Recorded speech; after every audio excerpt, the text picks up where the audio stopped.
E aí, moçada, tudo bem?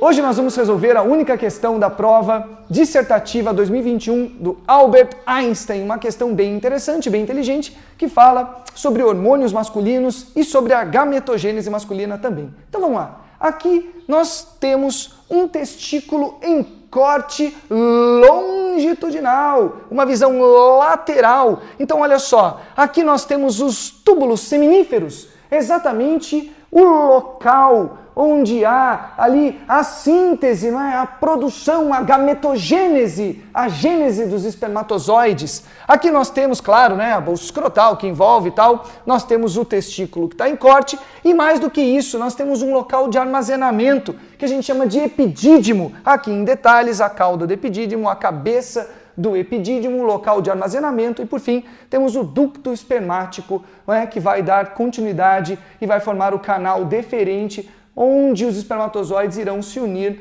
aos outros fluidos, como por exemplo o fluido da vesícula seminal e também da próstata. Legal? Uma imagem geral aqui para vocês do testículo em corte. E aqui do lado, o processo de gametogênese. No caso, a espermatogênese. Você tem que lembrar que aqui nós temos dois processos super importantes, a mitose e a meiose. Então nós temos uma célula chamada de espermatogônia. Vou escrever aqui, ó, espermatogônia.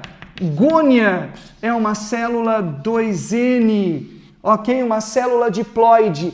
Essa célula irá sofrer sucessivas mitoses. Mitose, mitose, mitose, mitose. Gônia, gônia, gônia, gônia. Mais gônia. Tudo bem? Então aqui vai haver um processo mitótico. Posso colocar assim, ó, um E fatorial de equacional, tá? Mitose, mitose, mitose. E aí vai haver o quê? Vai haver um processo de crescimento, um processo de diferenciação celular. Não tem divisão na passagem de espermatogônia para espermatócito 1. Então aqui é simplesmente um processo de diferenciação. Espermatócito, ó, 1. E tudo que é 1 é 2. Como é que é, Beno? Tudo que é 1 é 2. Continua sendo diploide.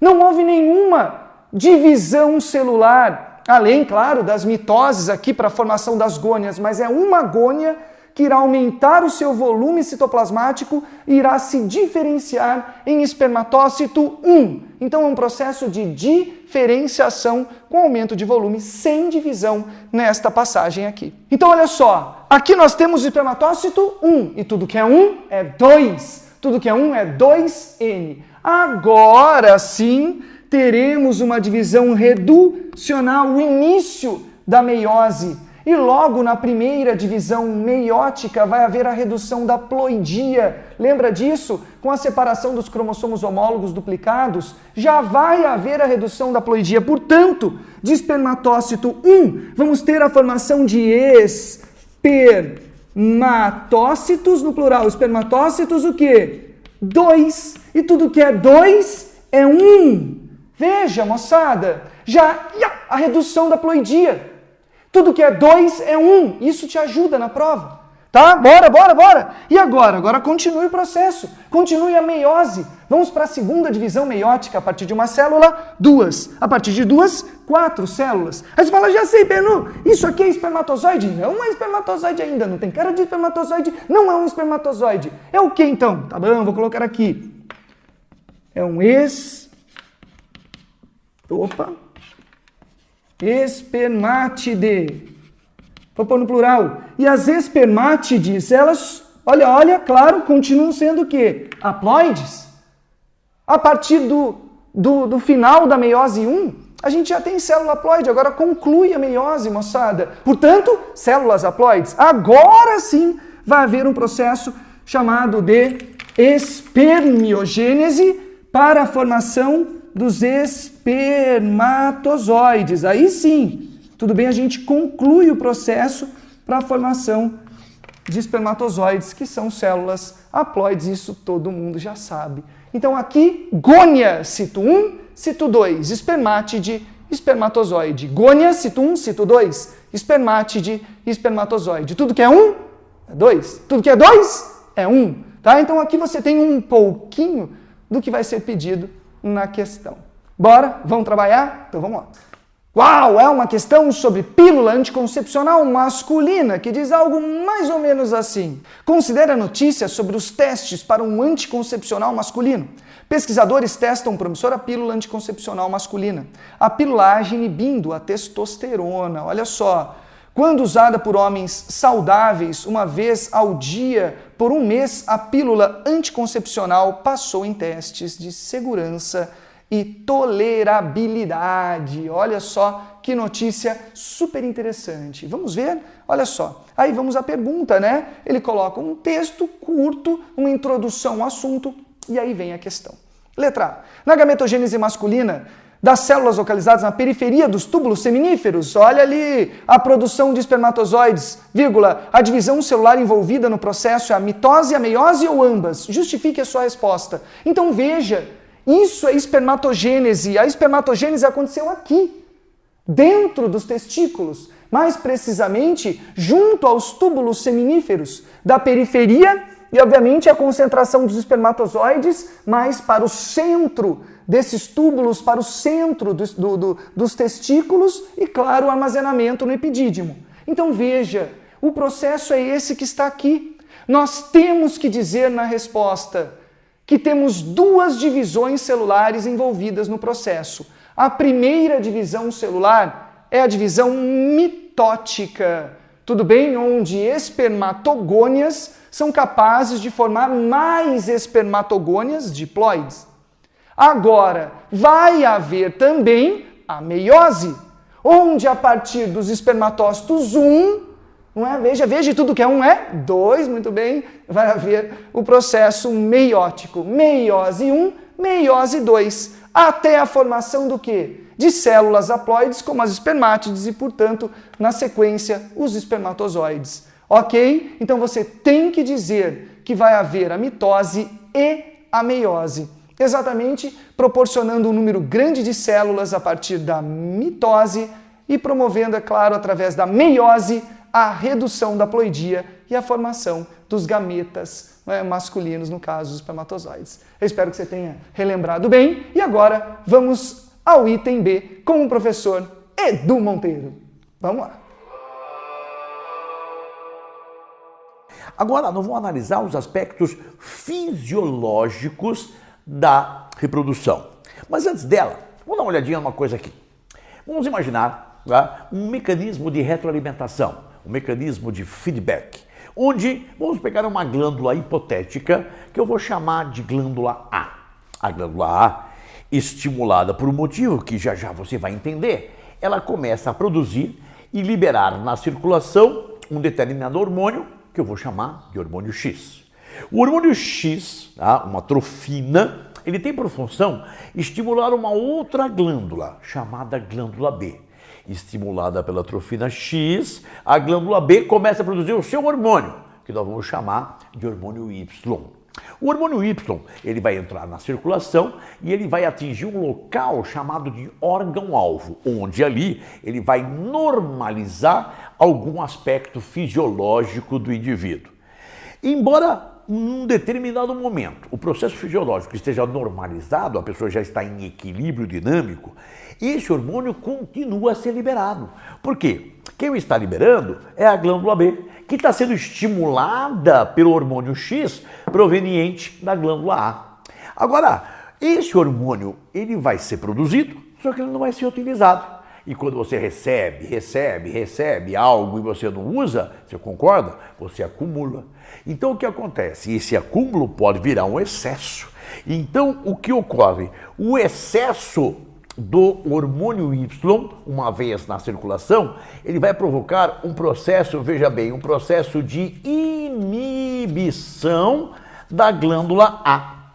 Inibida a glândula A, ela para de produzir o hormônio X. Para de produzir o hormônio X, para de estimular a glândula B e, portanto, cessa a produção do hormônio Y. Portanto, turma, se o excesso de Y inibe a glândula A, o que estimula a glândula A? A falta de Y. E é utilizando esse mecanismo fisiológico de feedback, de retroalimentação, que que o anticoncepcional ele vai funcionar. Vamos dar uma olhadinha aqui. Analisando anatomicamente a nossa região neurohormonal, você vai ter o seguinte, aqui é a região encefálica, o cérebro, o cerebelo, o bulbo, aqui é a região hipotalâmica, e logo abaixo da região do hipotálamo nós temos a glândula hipófise, a nossa glândula mestra, que além de produzir hormônios que vão direto para órgãos-alvo, produz os hormônios chamados de hormônios tróficos, as trofinas, que estimulam outras glândulas do corpo. E entre as trofinas temos as gonadotrofinas. As gonadotrofinas são duas, o FSH e o LH. FSH, hormônio folículo estimulante. LH, hormônio luteinizante, que na mulher atuam sobre os ovários, mas no homem atuam sobre os testículos. O FSH estimula o testículo a produzir espermatozoides, enquanto o LH, que é o hormônio luteinizante, estimula os testículos a produzirem um hormônio denominado testosterona. Hormônio esse que, dependendo da concentração, começa a manifestar fenotipicamente no indivíduo as suas características sexuais secundárias masculinas. Característica sexual primária é você ter testículo. Característica sexual secundária é em decorrência da concentração elevada de testosterona no seu corpo. No nível normal, leva o indivíduo a ter espessamento de prega vocal, tornando a voz do homem mais grave, a presença de pelos no rosto, de crescimento contínuo, que é a barba, desenvolvimento de múscula torácica, acúmulo de tecido adiposo na região abdominal. Isso são características sexuais secundárias masculinas. E a concentração desse hormônio, tá? Além disso, em altas taxas, ele pode provocar um mecanismo, veja bem, de inibição, um mecanismo de retroalimentação negativa sobre a nossa hipófise. E é exatamente desta forma que a pílula anticoncepcional masculina, ela funciona. Vamos dar uma olhadinha na questão? A administração dessa pílula anticoncepcional provoca a elevação anormal do nível de testosterona no sangue, o que, por sua vez, inibe a produção de hormônios hipofisários pelo organismo do homem. Cite, veja o comando da questão, cita, é para você dar apenas o nome. O principal hormônio hipofisário que deve ser inibido e explique como essa pílula masculina tem ação anticoncepcional. Então, tá feio. Tá?